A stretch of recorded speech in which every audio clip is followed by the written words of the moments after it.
We musicians are complicated creatures. Our passions for the music overflows into everything.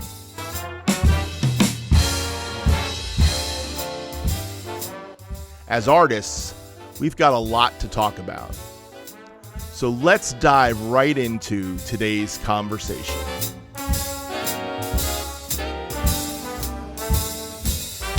Welcome to today's conversation today with Matthew Jackson, CCM drummer.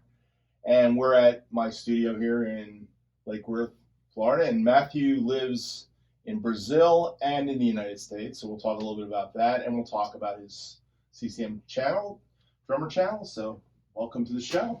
Thank you, Earl, and thank you for having me on your show. I really consider it a privilege. Well, it's a privilege to have you on the show too. Well, thank you. I appreciate that. Yeah, definitely. So we've known each other a bunch of years. We started in the YouTube community. You might have started before me, actually. I'm not sure.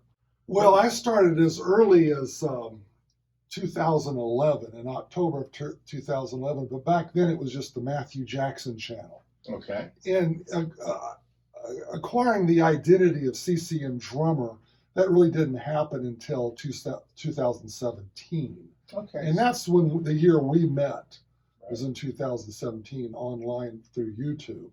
Right.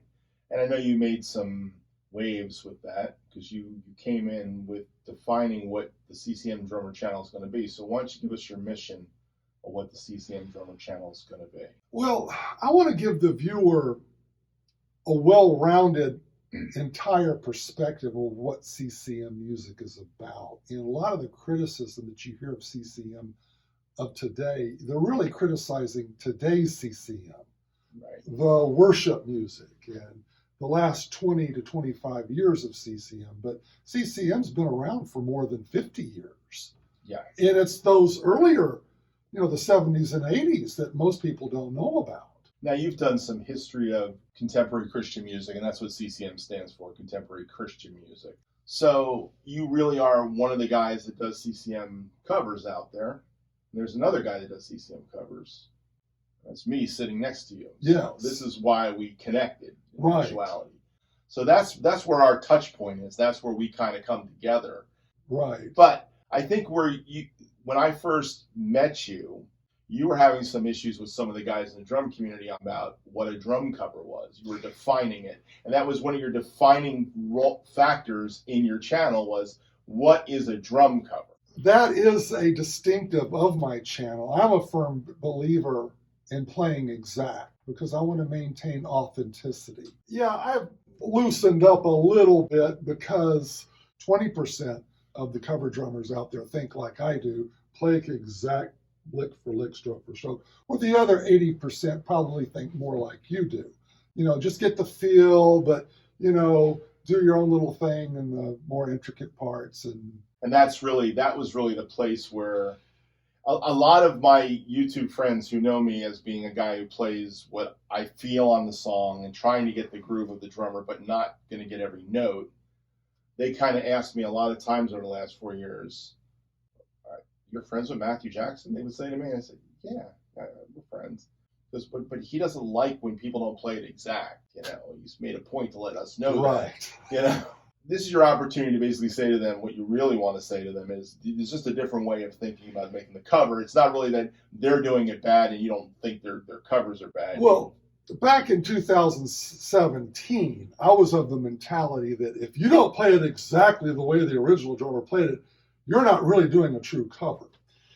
Well, okay, I've kind of backed off of that a little bit. But as far as my conviction, I want to play it. If the drummer does a three beat fill with a 1E and a 2E or whatever that fill combination he played on the original album, I want to play that same exact fill combination. Now, I may use different sticking. I'll still use that same rhythm pattern, but I'll just figure out a way to get it done on 2 toms as opposed to 3 or 4. Right. So there are some, you can't ever be exact. You can never be perfectly exact. But at least as far as the rhythms, if he's doing da da da da da da, then that's what I'm going to do. Da da da da da. And one of the things I've learned doing all the covers I've done is that I try to pay homage to those fills that are the right fills to do, Right. as best I can. But there's this thing that it's like feel or exact sometimes. For me, I'll just err on the side of feel. If I can get the feel right, that's where I'm going to go with it. And I understand your approach is more concert-like. You want to read the chart and get the notes exactly right. And there are guys that read charts here, and Right. so it's like it's just a philosophical difference. But I know you made a lot of I got a lot of dislikes. Yeah, because of that. And I want to basically fix Matthew's image. He's a really nice guy. So well, also this philosophy only is for the video drum covers. Now, when I'm playing in a praise band at church, I'm not going to play exactly the way the original. Then that feel thing that you're talking about, right. Then that applies in a live situation in a praise band. The interesting thing is, most of the guys that play in churches today, the worship drummers that I know, because I'm still playing in churches doing worship drumming, and I play at a lot of the churches where the worship leader says to me, we're playing with a click, we're playing with the original backing track, and you need to play the original drum parts to the T. That I have no interest for that either. And I've had that similar issues with music directors myself in Brazil.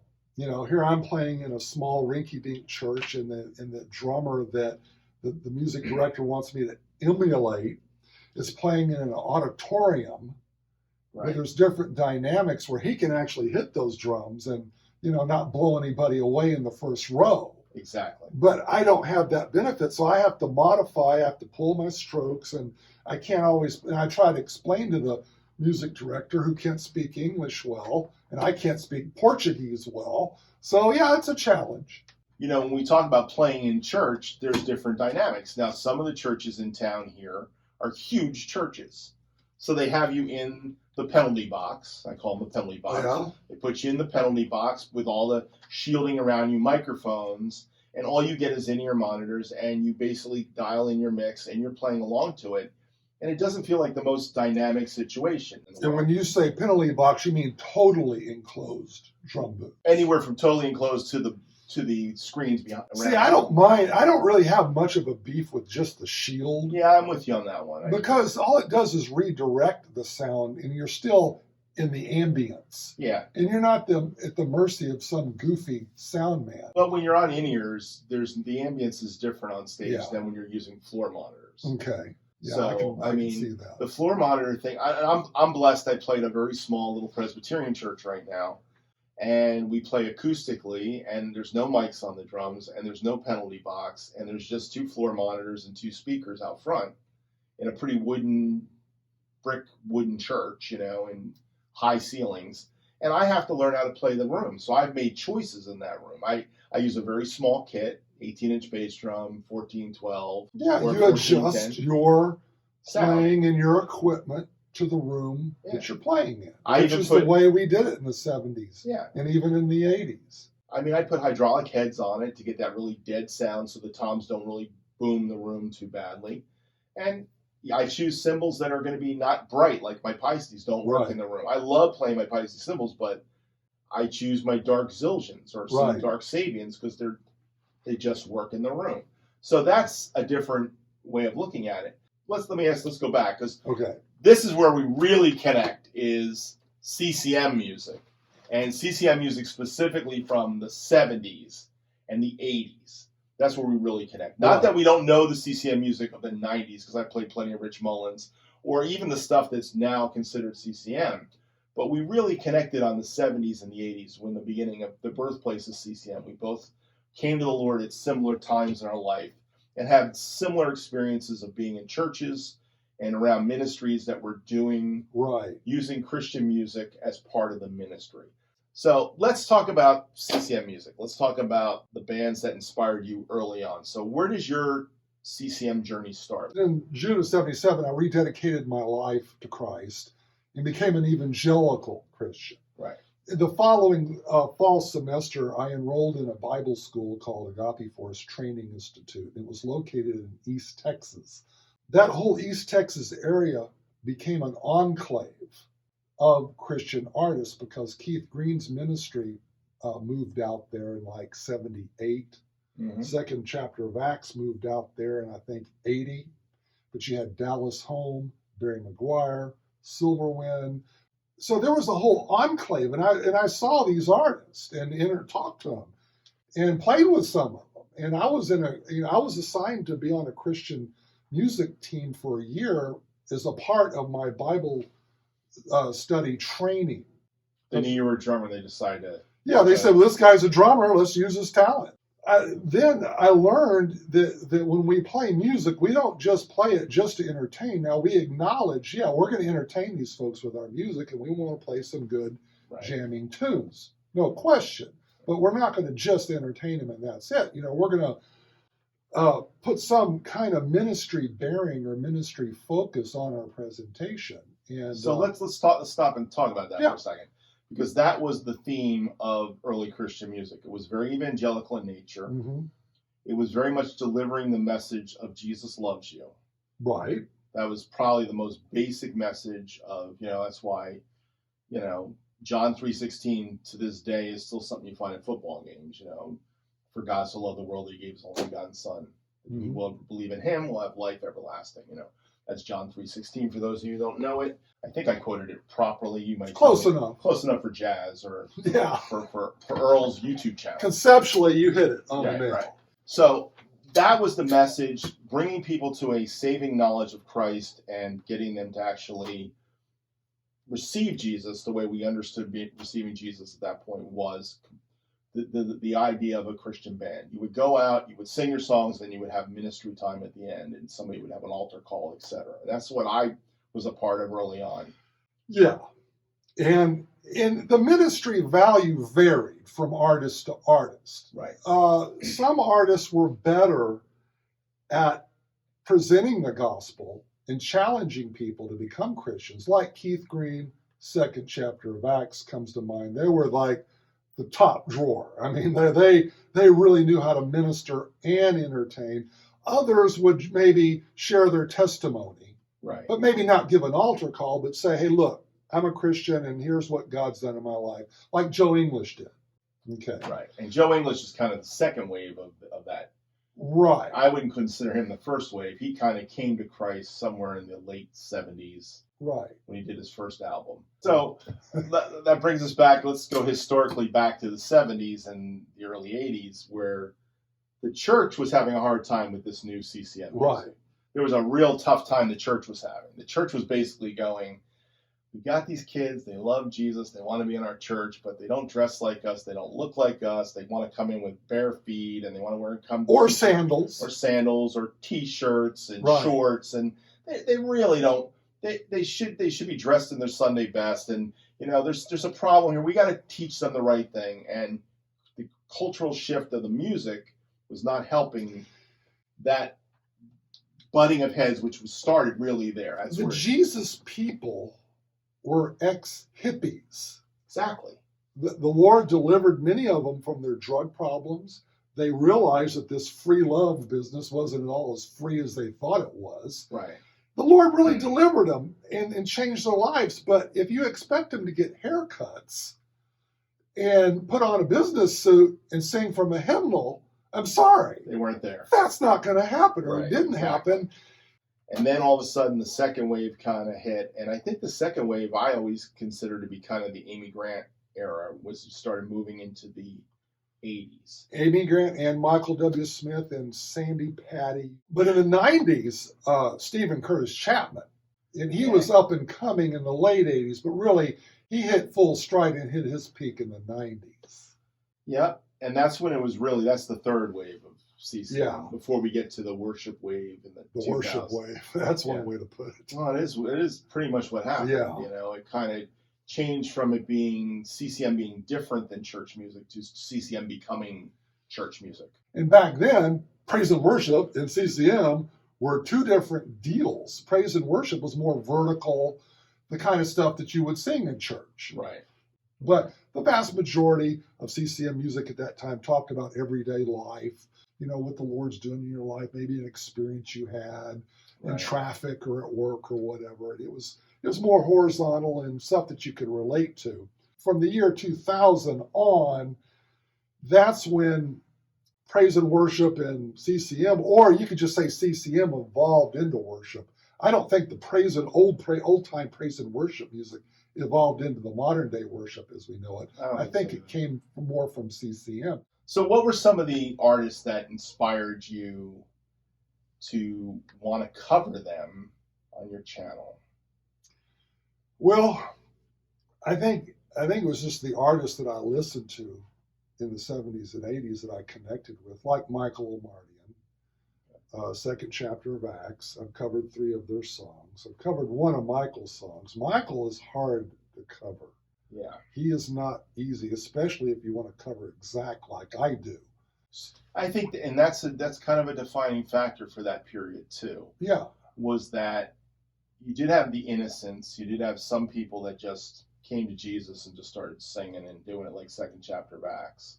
That was interesting. It wasn't like they were thinking that there was a career in being a CCM artist. Right. And I think the second wave, the Amy Grant became the artist that they could turn into a secular musician. And I don't think that wasn't her heart to be a secular artist, but she crossed over. This happened in 1986, and I really never had a beef with Amy crossing over, because I have her, or I bought her album Unguarded. But yeah, I never really had a beef, but I remember Amy being highly ostracized for crossing over into the secular pop genre. That was the cultural divide in the church problem that we're really talking about. There was the mindset, you've got to minister and you got to mention Jesus at least a minimal number of times in your song for it to be spiritual. Right. That was the problem. And I think that this brings us to really, what we're really talking about is, I think there was a purity of being an artist. Phil Keaggy never compromised being an artist. He started out as a secular musician. With a glass harp. Had his band. Matter of fact, eventually all those guys would go out and play with him, gigs occasionally, you know. He is an incredible guitar player, probably one of the greatest guitar players in the world, bar none. I mean, he's up there with the Claptons and the Hendrix and the Without Terry a Katz. doubt. Without a doubt. His playing ability. But because he chose CCM as his format, he basically never got that notoriety to the world. The world didn't see it. But he didn't care. That wasn't his thing. He was about making art. If you listen to The Master and the Musician, he did the whole album himself. He played everything, did everything on that album pretty much. That was his thing. And he wrote all that music. He's just incredibly, it's about art. So I think that's always been the problem in the church. When the church is supporting the art and paying for the art, they expect certain things from it. Right. You know what I mean? And if you're going to be an artist, you can't just be an artist without having the church telling you. Like, even, I think, the idea that the art is really, there was a purity to the art back then, even though there was a cultural change going on. There was a purity to the message of just a simple message of Jesus. And I think we've lost that somewhere. You know, we've lost our focus somewhere. And if the critics of CCM want to talk about that, fine, we can have that discussion. Right. You know, but you know, Phil Keaggy, he did a lot of session work also. Yeah. Not just his own stuff, but he was a big session player. But he's always had his own thing too. He's always done this. I've seen him in many different formats. I've seen him with a band. I've seen him without a band. I've seen him in a little church. I've seen him in a big concert hall.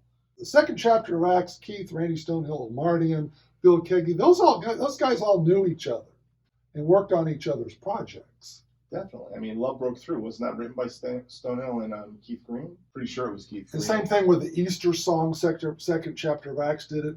Keith Green did it. Yeah, so I think Second Chapter of Acts was wrote. Yeah, that was just a different time. And it would be good if we could kind of get back to that DNA. So let's talk about YouTube and, again, our channels and playing drums to this stuff. What I found to be the coolest thing about the music of that day was some of the great musicians in the studio world at that time played on those albums. That's what I found to be interesting. You know, the first Second Chapter of Acts album's got Jim Gordon playing on it. Jim Gordon was just an amazing drummer. Played on tons of sessions. I've heard a lot of good things about that guy. Guys like Lee Sklar played on a lot of stuff. The bass player. Yes. And Lee Sklar, I mean, he's been talking about it. I don't know if you've seen any of his YouTube channels. I'm a subscriber to his channel. Yeah. And every once in a while, he'll just talk about a CCM artist he worked with. I have a playlist on my CCM channel for Leland Sklar. And anytime he talks about a CCM artist, I put it in there. Yeah. Because again, that's what my channel's about. It's about promoting CCM. It's not about Matthew Jackson. I just don't think I can create a better drum part than what those masters have created. In actuality, this is a philosophical. I try to get so deep into these drummers that I start understanding why they made some of those choices, because the way I hear why they pick things to do, and what was their inspiration in playing the way they played, the way they hit the cymbals, the way the choices of the sounds they went for, and things like that. And I think when you get inside the music, you have to score it. I just listen to it, right, to get it, because I'm trying to cop their feel. Right. So, well, you got to listen to it to score it too. You have to listen to it a lot to score it, and you got to write it and repeat it and say, "How'd that feel go?" And I'd repeat, and then I'd slow it down to half speed to make sure if it's a 16th note triplet or if it's regular 16ths, really. Right. So basically, you're super analyzing it to write it out and then to reinterpret it. Right. And I think, be honest, when I listen to your covers, I think you might be playing it exactly note for note, but I don't feel the vibe of it sometimes. I think you're reinterpreting it in what Matthew Jackson's drum kit sounds like, what Matthew Jackson's cymbals sound like, how Matthew Jackson plays open-handed, and these aren't necessarily open-handed players. Yes. That is an excellent observation. You are absolutely true. Right. Correct. Where I may not get every note, but I'm trying to get, like, he's doing these little rolly things on the snare drum bill. He loves to do those kind of like rolls. I'm trying to get that same vibe, or the way he punches the kick drum. And you can configure, because you've got two kits and a lot of equipment and a lot of sound equipment, you can reconfigure the sound of those drums that were on the recording, where I can't. Yeah, well, that's another aspect of it. Because my drum sound is my drum sound. That's it. Right. It's tuned, and what you see is what you get. But you can adjust, which is, you've got the facilities to do that, and you got the technical knowledge and skill. But something, I did that. The reason I did that was I wanted to be those guys. Yeah. See, my goal when I went to Nashville in '87 and played on a CCM record, the first record I ever played on, Saved by Grace, the band was called. We went nowhere.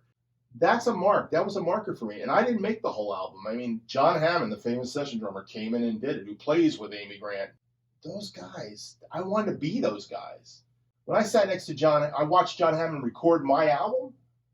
I said, this is why he got chosen, because of what he brought to it. Yeah. It was his vibe. It was his creativity. It was his head. This is why I read Modern Drummer magazine for 45 years. It was like, what makes Paul Lime think the way he thinks? I just come into it, digging into it differently than you do. You dig into it by writing every note out. Right. I dig into it from why did they pick that choice? Why was it a hi-hat, not a cymbal? What was the sound? What was the sound they were going for? Yeah, a lot of it has to do with the fact that you're an audio learner. Right. And I'm a visual learner. Good point. Excellent point. And but I remember Jack Kelly. I've been corresponding with Jack Kelly, who was drummer for the second chapter of Acts. Yeah. At that time, Jack played open-handed. Now, Jack has told me in email that he plays cross and open. And when I saw that, I said, man, that makes so much sense. That's ergonomically sense, because the hi-hat's on your left side of the kit. Duh. Why not play with your left hand if it's on the left side of your kit? And I wasn't playing drums at that time. Right. But I promised myself, man, dude, you ever get back into drum, you got to do it the way Jack does it. Yeah. And then in '84, I saw Joe English play that way. Confirmation. But Joe English is a lefty, a natural lefty. A natural lefty that learned to play right. There was a couple guys that were lefties decided to play right-footed because you couldn't sit in with just anybody if you were a lefty. That was the problem. Like there's a famous jazz drummer named Elliot Zigman, I think his name is. Starts with a Z. He was in New York, and he played righty kits, but he played left-handed. He had that open hand approach thing because he couldn't go to the jazz gigs to sit in because they weren't going to turn. They're not turning the drum kit around for the lefty to come play. Guitar and bass players that are left-handed have the same right challenge. Either because Paul McCartney, his guitar and his bass guitar are restringed for a lefty. Same thing with drums. So I think we've come a long way, and a long way in our thinking with drums. Like I know Simon Phillips, his whole reasoning for going open-handed, if you listen to his DVDs and stuff, was because he had a big kit and he could get around the kit better because of that open-handed thing. And he saw Billy Cobham do it. It was an OCD issue for him because he didn't like the toms behind the hi-hat being higher than the rest of the toms. So he said, well, if I lower the hi-hat, play with my right hand, that way I can have the toms behind the hi-hat at the same level of the other toms. So it looks right. Yeah. What do you want to say as your closing statement to the viewers here, the guys that watch my channel, and about your channel or about CCM Music or anything else? 2021 was my best year in gaining subscribers. I gained 183 subscribers in the year 2021. Why? Do you know why? Well, I would like to say it's because of my drum covers, but I've got 386,000 views, and my drum covers comprise 2.6% of that. Yeah. It's my teaching videos, it's my rebuttal videos. Do you have a few videos that you can point to that actually have like X number of views, like high numbers of views? I did a video on how to play the chimes. I remember that. And this is so ironic because like my drum covers, I put everything into it, spend a lot of time. You know what I mean? The chimes, I just threw that together. I put my camera on a tripod in the church, and there was a brother walking by, and I go, hey, brother, come here for a second. Could you press the on button? I want to record this. It was off the top of my head. Right. Spur of the moment. And I did a lecture on how to use the chimes, how to play the chimes. And you said they're not called wind chimes, they're called chimes. They're called chimes, yeah. Wind chimes you put on your porch. Yes. I remember when you did that. Chimes are not, the chimes in church are not activated by wind. They're activated with your hand or with a stick. So you don't call them wind chimes. But anyway. Right. Now, I remember that. I remember how you're so intense. You were so intense about it. I was like, I call wind chimes all the time. I have like 3 sets of wind chimes. What are you talking about? I got a set of those wind chimes on my back porch you didn't say nothing about. I bet you saw them though. But that video went viral. Yeah. And I did. So how many thousand views you got of that? Approximately. Yeah, last off the top of my head, I really don't know. 50,000 maybe. Okay, 50. That's maybe how you more. That's how you get subscribers. Unfortunately, it's these strange things like Like I have a video on 5 basic beats you play in church. I named it the 5 most common drum beats used in worship or something. I forget even what I named it. I've got like almost 70,000 views on it now. I made it as a teaching video just to do something in my job transition. Now, I've got almost like 800 covers, but that video still brings people to my channel every day. The last 3 years, I took an average on the rate of growth over the last 3 years, 2019, 20, and 21.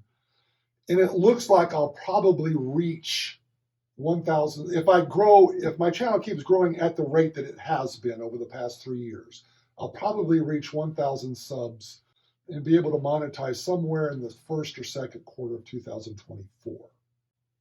I keep going at that pace. Gotcha. Yep. Now, you guys can help me out if you like. Subscribe and watch my channel. I'd appreciate it. And that'll accelerate the process. This is the big plug. Please like and subscribe to Matthew Jackson's channel, CCM Drummer.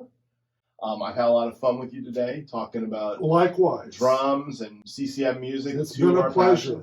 And thank you for dropping down. And hopefully we can do this again. Maybe we'll do it again on a live stream or something. Yeah. You know, where you're in Brazil and we just call in and we have fun with that kind of thing. Yes. All right. All right. So thanks for being on today, Matthew. You're very welcome, and thank you, sir. Thank you.